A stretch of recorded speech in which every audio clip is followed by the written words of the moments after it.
Dead on the spot ang tatlong sakay ng isang motorsiklo sa Dingle, Iloilo matapos itong sumalpok sa isang nakaparadang truck.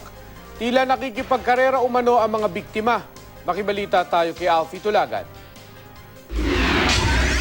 Sumalpok sa likuran ng nakaparadang 10-wheeler sa barangay Tabogon, Dingle, Iloilo ang isang motorsiklo. Dead on the spot ang tatlong sakay ng motor. Tumilapon sa kalsada ang rider na si Raymond Macesar at mga angkas itong sina Aldrin Palabrica at Arvin Sobrevega.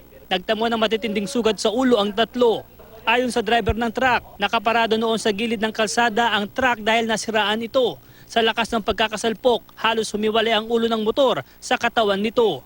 Ayon sa ilang saksi, matulin ang takbo ng motorsiklo at tila nakikipagkarirahan daw noon sa isa pang motor.